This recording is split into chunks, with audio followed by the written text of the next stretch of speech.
Hello and welcome to my channel. Where does the time go? Is right. I am so behind on so many projects, so I wanted to introduce a few funny little things that have been floating around in my head since, well, I think the day before 4th of July. So I wanted to share this cute idea with you guys because paper crafting does not have to stay in the craft room or in books or in papers or whatever. I've been doing this for a long time now, and whenever my old you know, my old like here's the original jar. You know, a lot of us have these that have been hanging around for like 20 years and they just get icky. And so when you go and replace the herbs inside, which this one is due to be next because I haven't even used, these are the original parsley flakes from the set 20 years ago, but I recently changed the thyme one and I did this instead because my new rack faces this way. The old one faced that way, but the new one faces this way. So I'm upgrading my jars, which is a lot of fun, and I wanted to show you the 3 I've done so far. This one, and I did salt. This washi tape matched the salt, so I thought that I would use that on that. And my roommate likes his flat iron pepper, so I made him this one. I did do the top on this one because if he moves and he has a different kind of thing, he, you know, this can travel with him. He had all these little teeny tiny packets, like 20 of them, and I had to dump them all in here. He loves those things, so I did that for him. So that is one thing that's a lot of fun, playing with the jars. You can make your own little labels like I did here, and with, if you're into Fimo and you do Fimo, you can do something like this. Make your little cork. And I have more elaborate ones where I took the Fimo and covered the whole jar. And then the matte style. And this was before I even started paper crafting. These are just things that have been hanging around in my apothecary cupboard for a while.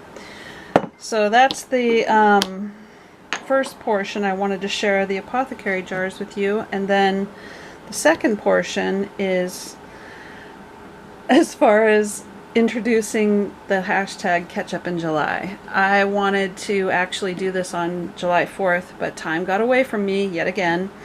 Because this was on my desk. This is where I keep my pins that go in my handy dandy glue bottle that's now oozing. But I have this, and I also have this, which I've had for over a year and have not used it yet, and I really want to use it.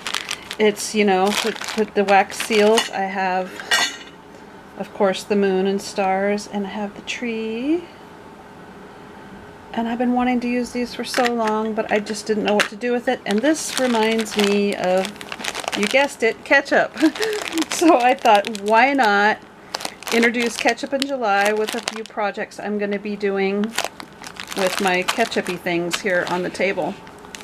So we have that. We also have Creep on June, which is what inspired me to do Ketchup in July, because I really wanted to be a part of that and I didn't get a chance. So I have some elements here that I'm hanging on to for that. I'm going to be using those, these, of course the kit, the match. I've cut out most of them. The Matchbox Halloween kit. And let's see, what else do we have? We have some strange little extra goodies like this piece. I'm going to try to use this on the door items, door type items. Maybe add, you know, some elements like that to it. We'll see. As one of the closures, of course, we have some Rusty Brads.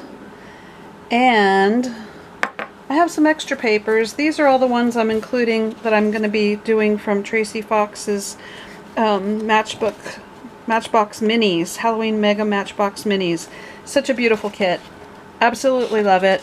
I'm really regret that I have to do it late, but hey, better late than never, right?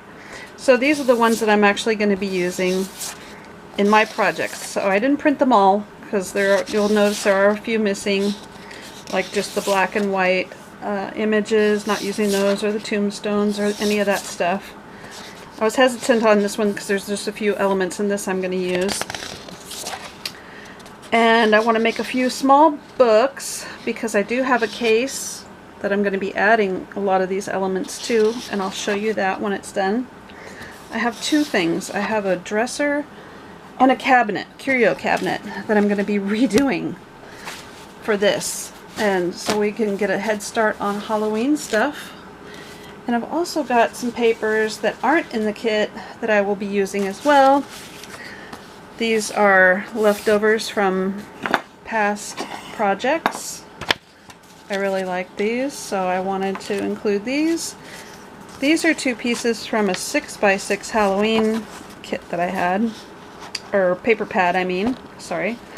This is a little bit longer than 6, so I'm going to be cutting there somewhere here. I'm going to measure and make sure they're 6x6. Because I know there's 6x6 projects out there. I found this in my box and I thought, you know, I like that. I'm going to use that. It's already got a head start on it. A couple of coffee dyed papers. Some music notes, of course. And another one of those envelopes. I'll probably do one of those darker elements on. This I think I got on Pinterest. I think it's a freebie on Pinterest. Really, really cool. Miniature books, or I don't know what, but sometimes I go on there and I just put in search and I just go through pages and pages and pages until I find what I want. And this I like using as like little books, you know, just like little extra fillers.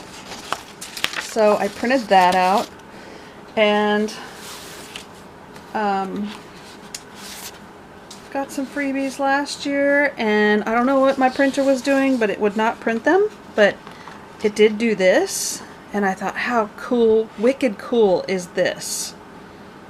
So I'm going to be seeing if I can use these interesting, not mistakes, they might just turn out to be really, really cool. Going to use those for something. And another freebie from somewhere, I don't know where, but found along the way. And some Edgar Allan Poe pages. I don't know if these were from a kit or freebies or what, but I acquired them somehow, so I'm gonna weave them in to the final project at the very end.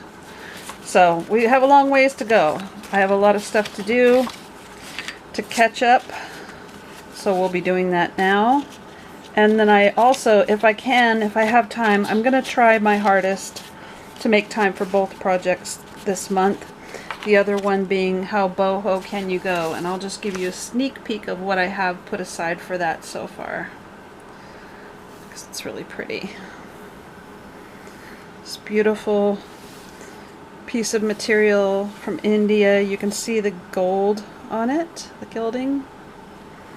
I have a lot of material like this. That's why I wanted to jump on this project as best I can, but I have a template of flags, really cute flags, and I thought, how cool would it be to back them with this for like a bohemian style party or like far India.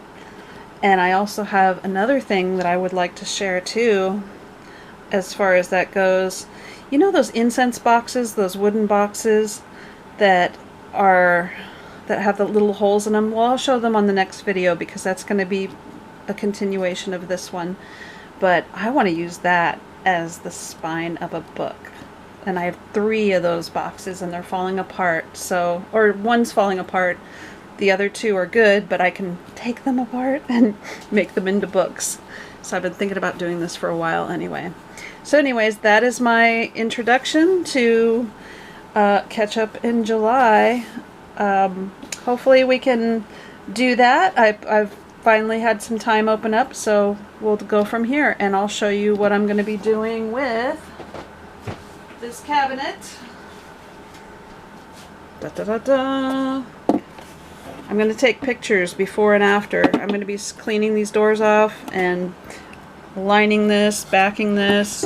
You can hardly see it right now, but this cabinet's getting a makeover, and it's going to be part of my curio cabinet of curiosities.